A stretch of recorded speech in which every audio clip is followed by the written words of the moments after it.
दोस्तों, हम ये जानते हैं कि मृत्यु लोक पर जन्म लेने वाला प्राणी अमर नहीं होता, अर्थात उसे एक न एक दिन मरना ही होता है। लेकिन क्या आप जानते हैं कि मरने के बाद आत्मा का क्या होता है, या मृत्यु के 24 घंटे बाद आत्मा अपने घर क्यों आती है और वह कितने दिनों तक घर में रहती है? अगर नहीं जानते तो सभी सवालों का जवाब गरुड़ पुराण में विस्तार से बताया गया है, और आज की इस वीडियो में हम आपको यही बताने जा रहे हैं। तो दोस्तों, स्वागत है आपका हमारे चैनल पर। दोस्तों, गरुड़ पुराण में बताया गया है कि जब किसी की मृत्यु हो जाती है तो उसकी आत्मा को यमदूत यमलोक ले जाते हैं, जहां उसके पाप कर्म का लेखा जोखा किया जाता है, और 24 घंटे बाद यमदूत उसकी आत्मा को उसके घर छोड़ जाते हैं।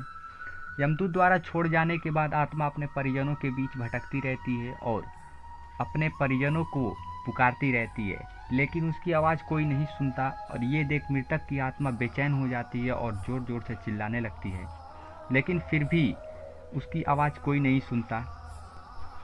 इसके बाद मृतक की आत्मा अपने शरीर में प्रवेश करने का प्रयास करती है, लेकिन यम के पास में फंसे रहने के कारण वह अपने शरीर में प्रवेश नहीं कर पाती।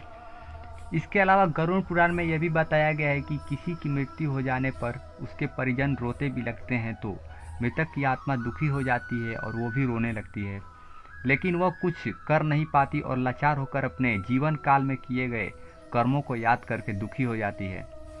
गरुड़ पुराण की माने तो जब यमदूत आत्मा को उसके परिजनों के बीच छोड़ जाते हैं तो उस आत्मा में इतना बल नहीं रह जाता कि वह यमलोक की यात्रा तय कर सके।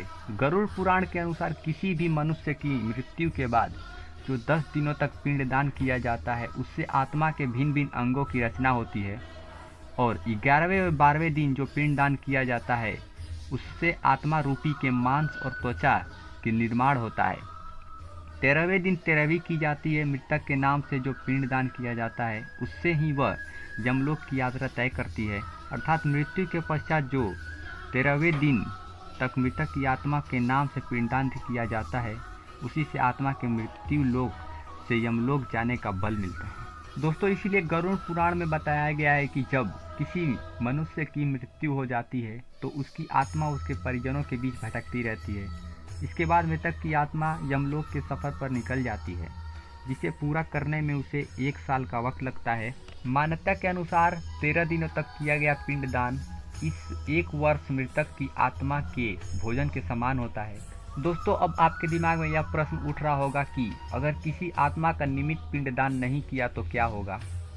तो मैं आपको बता दूं, इसका भी वर्णन गरुड़ पुराण में विस्तार से बताया गया है, जिसके अनुसार जिस मृतक आत्मा के नाम से पिंडदान नहीं किया गया हो उसे 13वें दिन यमदूत जबरदस्ती घसीटते हुए यमलोक ले जाते हैं, जिसके दौरान आत्मा को यात्रा के दौरान काफ़ी कष्ट उठाना पड़ता है।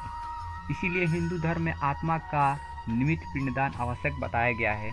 और गरुड़ पुराण में यह भी बताया गया है कि जो मनुष्य जीवित रहते अच्छे कर्म करता है उसे मृत्यु के 13वें दिन यम अपने साथ यमलोक ले जाते हैं, और ऐसी आत्मा को मृत्यु लोक से जाने के मार्ग में किसी भी प्रकार का कष्ट झेलना नहीं पड़ता। और जो व्यक्ति बुरे कर्म करता है उसे बहुत सारी यातनाएं दी जाती हैं। तो दोस्तों, उम्मीद करता हूं कि आपको समझ में आ गया होगा। आज के लिए बस इतना ही, मिलते हैं नेक्स्ट वीडियो में। अगर आप भी हमारे चैनल पर नए हैं तो चैनल को कर दीजिए subscribe. Thank you for you watching.